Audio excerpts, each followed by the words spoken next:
type would fight. Okay. So now we're talking about O's, and they used, the whole world was O to begin with, and then we mutated.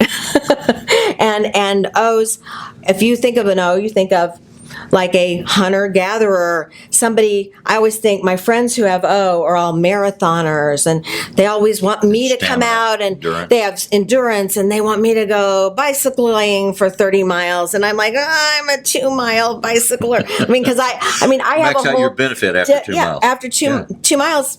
I don't get it. Yeah, it goes downhill from there, by the way. Right. So maybe not 5, but whatever. But you hit a limit. I hit a limit, and they don't. So they're the stamina. They had to run after food. They had to go days without eating. They can do that. Right. They can go without eating for a long period of time. And so that's kind of the personality, the leader, the asserter, the extrovert. So there's a personality type that goes along with this, believe it or not, and not because it's O blood, but because it's on that same gene.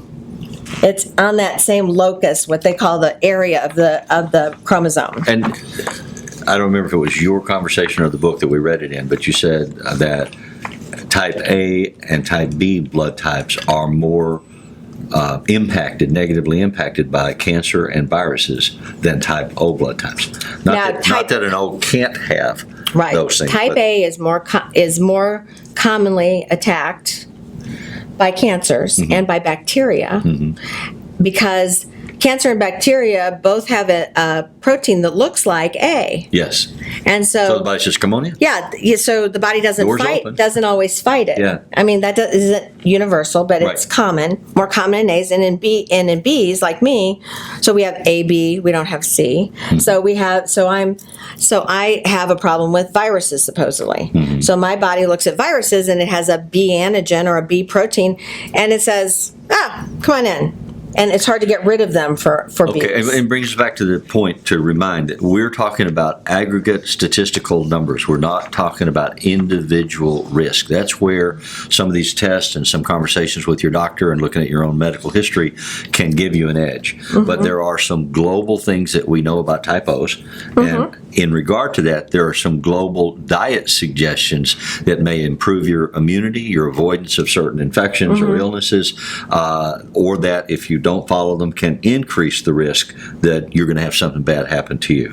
Right. And so we always want to make sure that we say we're talking about statistical aggregates. On the whole, the data suggests of this huge population of O's, these are general criteria. But for you as an O, they may not be applicable. So Dr. D'Adamo suggests or gives the reason behind it, and we don't have time to do that, but the reason behind O's having a higher rate of heart disease, a higher rate of diabetes if they don't follow the diet. Right. Okay. A higher rate of inflammation, like, let's see, he gave the Crohn's disease, autoimmune disease, high rate of autoimmune disorders. Right. So these illnesses cluster more in the type O population. Right. Not doesn't mean that everybody has those diseases is a type O. It just means that it's much more common in type O's. Okay. And then also people who had type O had high triglycerides often if they didn't exercise actively. So if you want to be a healthy type O, the bottom line is you have to exercise aerobically every day. That's your answer. Not the answer. Aerobically means you get your heart beat up for 20 minutes or longer. Yeah. Every day, because that's going to keep you from getting these diseases, the diabetes, the heart disease, the autoimmune disease. It's going to keep you going.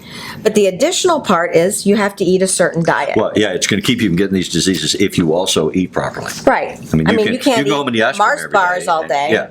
That's not going to work. So, whatever. Do they still not make the those? recommended diet. Do they still make diabetes. Mars bars? Yeah.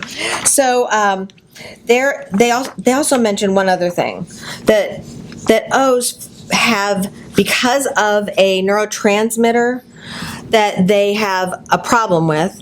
They have a lot more depression, bipolar disease, and schizophrenia. Now, when I was actively treating patients, that was not information that I had. It never occurred to me to ask when somebody came in and complained about depression, suicidality, whatever, what blood type are you? Well, because Not because it's not individually relevant. and not anybody, nobody in the medical field. This is like Dr. D'Adamo's way ahead of his time. Yeah. We were starting to say that. Yeah. Is that science and research and all of the things we know by reading and doing are way ahead of what mainstream medicine is. They're very slow, especially when you get to a point where medicine's going to change drastically. This advent of genetics is going to change everything. Right.